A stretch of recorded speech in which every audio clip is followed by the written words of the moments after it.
최근에 나온 기사를 보면 강북의 아파트를 세 채 팔아도 강남을 못 산다. 그래서 뭐 양극화가 되고 있다라고 얘기했는데요. 이 부분은 저는 아직 양극화는 시작되지도 않았다라고 저는 생각을 합니다. 안녕하세요, 닥터부자 아빠입니다. 오늘도 제 네이버 카페에 있는 사연을 하나 가지고 왔습니다. 제목이 아파트 명이에요. 수지구 롯데캐슬 골드타운이라는 제목으로 올려주셨고 사연을 한번 읽어드리도록 하겠습니다. 안녕하세요. 저는 2019년 첫 부부 공동명의 아파트를 소유하게 되었어요. 수지구 성복동은 대형 평형 위주 아파트가 많았고 저도 50평형 살다가 40평 롯데캐슬 분양받았고 처음으로 역세권이라는 아파트에 살게 되어 애착이 큽니다. 2023년 남편의 직장 이전과 큰딸 대학교 등으로 종로구 경희궁 아파트 전세 이사하였습니다. 종로와 신촌으로의 접근성이 너무 좋네요. 서울살이는 처음이지만은 아파트 입지 덕분에 아주 만족하며 살고 있어요. 남편은 이참에 롯데를 팔고 현재 한 14억 정도 서울 입성하자는데요. 전 롯데가 아까워서 망설여집니다. 남편의 의견이 맞을지 그게 더 나은 선택이라면 무리해서 경희궁 자이 34평 현재 금매로 한 19억에서 만 20억 정도 매수해야 할지 고민입니다. 라고 이제 사연을 주셨거든요. 현재 고민하시는 내용에 대해서 좀 판서를 통해가 좀 정리를 좀 해 드릴게요. 즉 이제 용인 수지에 있는 아파트를 보유해야 할지 아니면 지금 말씀하셨던 경희궁 자이로 갈아타야 할지 아니면 더 좋은 선택지는 없을지 아마 뭐 이런 게 고민이실 것 같습니다.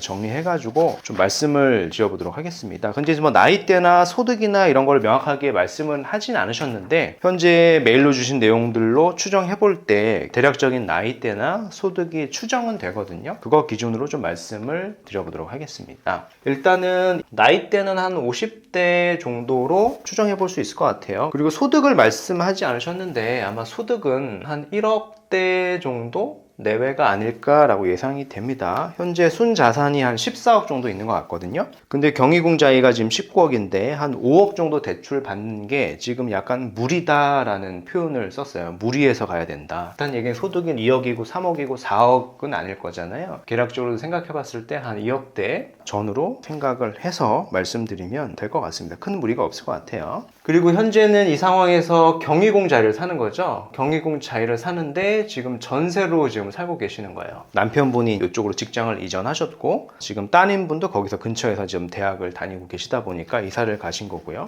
자산이 하나가 있는데 이제 수지에 40평이고 역세권에 있는 롯데캐슬입니다. 이제 어떤 아파트인지는 명확히 알 것 같고요. 이 시세가 14억이니까 분양을 받았으면 시세 차익이 꽤 될 겁니다. 그래서 이거를 아마 지금 판 건 아니고 전세를 주고 전세를 가하 계신 거죠. 이런 상황에서 지금 현재 고민을 하고 계신 겁니다. 그러면 전제 조건을 좀 말씀을 드리고 싶은 게 우리가 이제 부동산을 평가를 하고 어떤 부동산을 산다 혹은 뭐 갈아탄다 이럴 때 쉽게 좀 생각을 해볼 수 있는 게 수요가 있겠죠. 수요. 그리고 두 번째는 공급이 있고요. 물론 변수들을 따져본다라고 하면 굉장히 다양한 거시적인 혹은 미시적인 다양한 변수들은 굉장히 많이 존재를 하는 건 맞아요. 근데 이런 변수들은 우리가 컨트롤할 수 있는 부분도 아니고요. 예측을 할 수 있는 부분도 아니기 때문에 일단 예외로 좀 생각을 하는 게 맞을 것 같고요. 수요와 공급이 있다라고 할 때 정확히 이제 수요라고 하는 게 저는 표현을 좀 더 다르게 하고 싶은데 엄밀히 따지면 수요층을 봐야 됩니다. 수요층.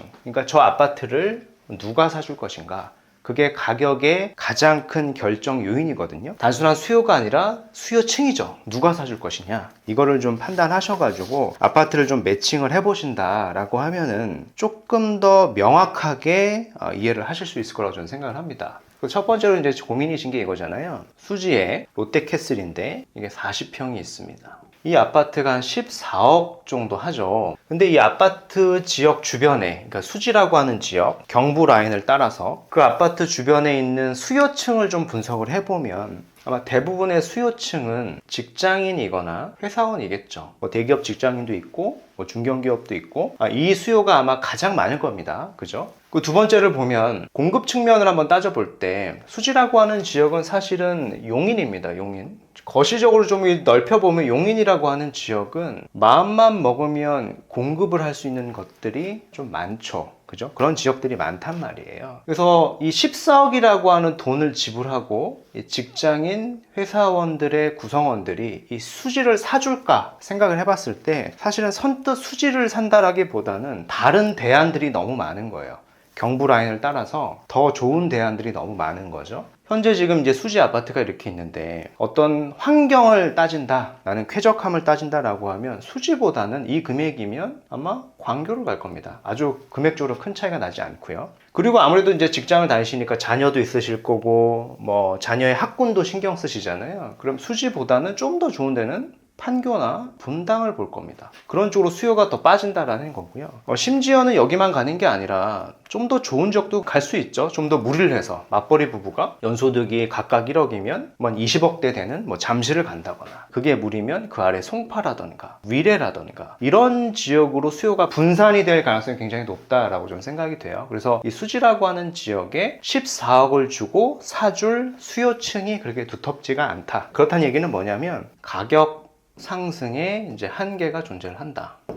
그렇게 좀 저는 평가를 해볼 수 있을 것 같습니다. 이 지역들 나래비로 세웠을 때 수지를 사야 하는 이유가 있어야 되거든요. 근데 그런 이유가 조금 약하죠. 14억은 굉장히 큰 돈인데. 두 번째를 보면은 생각하셨던 게 지금 전세로 거주를 하고 계시는데 경희궁 자이란 데를 실제 이제 전세로 살고 계시는 거예요. 이 상황에서 그럼 경희궁 자이를 요거를 좀 평가를 해보면 여기에 수요층이 누구냐라고 봤을 때 당연히 이제 직장인도 있는데요. 종로라고 하는 지역에 사실은 이런 로펌들이 되게 많습니다. 법률 회사들이 이제 굉장히 많거든요. 실제로 경희궁 자이에 보면은 전문직이죠. 어떤 변호사나 그런 전문직에 실제 수요가 굉장히 많은 지역입니다. 소득이 좀 더 높죠. 수지 롯데캐슬을 사주는 사람의 어떤 소득보다는 경희궁 자이를 사줄 수 있는 어떤 수요층이 조금 더 소득 수준이 높은 거예요. 그게 가격에 반영이 되어 있어서 지금은 한 20억 정도 내외를 하는 겁니다. 국평 기준으로. 그리고 공급 측면을 보더라도 사실은 이 종로라고 하는데 공급할 수 있는 땅은 없거든요. 기존 거를 부시고 짓지 않는 이상. 근데 정비 사업도 사실은 쉽지 않죠, 지금. 그래서 종합적으로 이렇게 봤을 때 1번하고 2번의 선택지는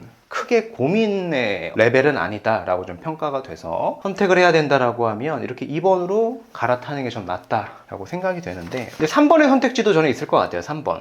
그게 왜냐면 제가 말씀을 드렸죠. 종로라고 하는 지역의 특색이 수요층이 사실은 소득 수준이 높은 건 맞아요. 이런 로펌이 있고 전문직이고 변호사가 많고 뭐 그런 지역이긴 한데, 사실 종로라고 하는 지역 특성이 많이 좀 북쪽에 있잖아요. 그래서 강남권에 있는 또 고액의 소득자나 뭐 사업가나 그런 사람들이 관심을 갖는 지역은 아니거든요. 그래서 지역 특색이 좀 있다. 그래서 가격이 많이 상승이 되는 게 아니라 현재 20억 정도 내외에서 머물러 있다라고 좀 평가를 해볼 수 있을 것 같아요. 그래서 경희궁 자이를 가는 것보다는 저는 차라리 좀 더 중심지를 들어가는 게 어떻겠느냐라고 좀 말씀을 드리는 거예요. 제가 맨날 강조하는 데가 있잖아요. 용산이나 강남, 2구 이런 데를 우리가 충분히 살 수도 있을 것 같거든요. 뭐 정확한 소득이나 이걸 매도했을 때 얼마의 돈이 남는지 이런 거는 정확하게 모르겠으나 사실은 계략적으로 봤을 때는 우리가 거주와 투자를 분리해서 충분히 사볼 수도 있다 라고 저는 생각이 됩니다. 그 이유가 사실은 수요층에 있어요. 수요층을 보면 당연히 뭐 직장인도 있겠죠. 근데 강남권의 용산에 사는 직장인은 대부분 좀 소득이 높은 대기업 직장인들이 더 많고요. 그리고 당연히 전문직도 굉장히 많습니다. 뭐 의사라던가 변호사라던가 많고요. 이보다 소득이 더 높은 사업가도 굉장히 많습니다. 사업가도 많고 더 큰 기업을 일구신 대기업 회장님들도 많고,